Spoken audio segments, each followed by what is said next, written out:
हामी अक्सर इतिहासलाई पुराना किताबहरूमा मात्र खोज्ने गर्छौँ, तर के कहिल्यै कुनै ठाउँमा उभिएर इतिहासले सास फेरेको महसुस गर्नुभएको छ?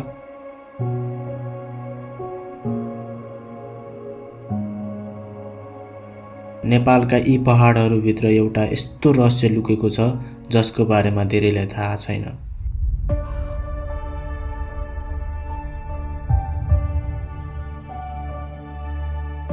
एउटा यस्तो साम्राज्य जहाँ शताब्दीयौं पहिले वीर राजाहरूको तरबार चम्किन्थ्यो र एउटा यस्तो शक्ति जहाँ आज पनि दैवी ऊर्जा कुञ्जिरहन्छ।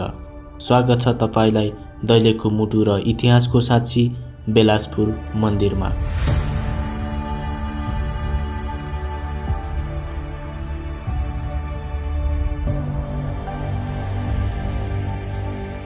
नमस्कार, मेरो नाम चाहिँ मोहन रेग्मी। म चाहिँ यो बेलासपुर बटु भैरवको मन्दिरको पुजारीको छोरा। यो मन्दिरको इतिहास हेर्दाखेरि चाहिँ यो मन्दिरको स्थापना 22 राज्य भएको बेला भएको अनुमान गरिएको छ। 1475 सालमा यो दुल्लु राज्य फुटेर बेलासपुर राज्य र दुल्लु राज्य भएर भागबण्डा लागिसकेपछि 1475 तिर यो बेलासपुर राज्यको स्थापना भयो र त्यस लगत्तै यहाँ बेलासपुर राज्यका राजाले जुम्लाको खस राज्यको राजाको छोरीसँग बिहे गर्दाखेरि चाहिँ दाइजोको रूपमा यो बेलासपुर मन्दिरको स्थापना गरिएको हो भन्ने एउटा किम्वदन्ती छ। र यस लगत्तै यो मन्दिरमा चाहिँ सर्वसाधारणको लागि पूजाआजा गर्ने कहिले हो भन्ने मलाई त ट्याक्कै समय त थाहा भएन।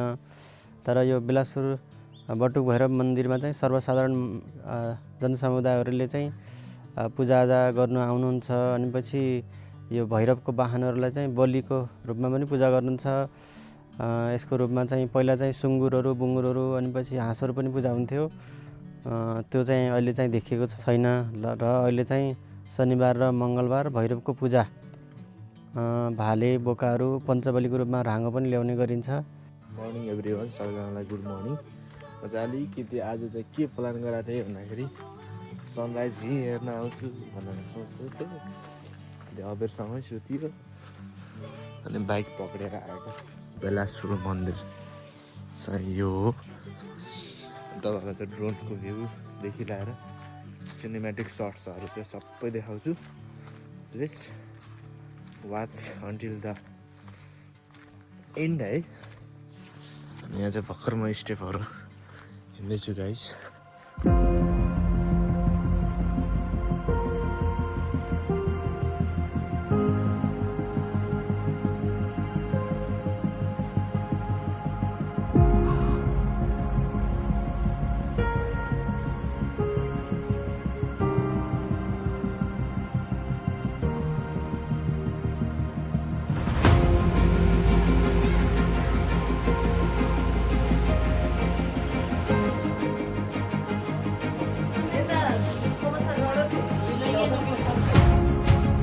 दैलेख बजारको यो कोलाहललाई भुलेर जब तपाईँ यी सिडीहरू काट्दै माथि उक्लिनुहुन्छ तब यहाँको शीतल हावाले तपाईँलाई एउटा अर्कै आयाममा स्वागत गर्छ।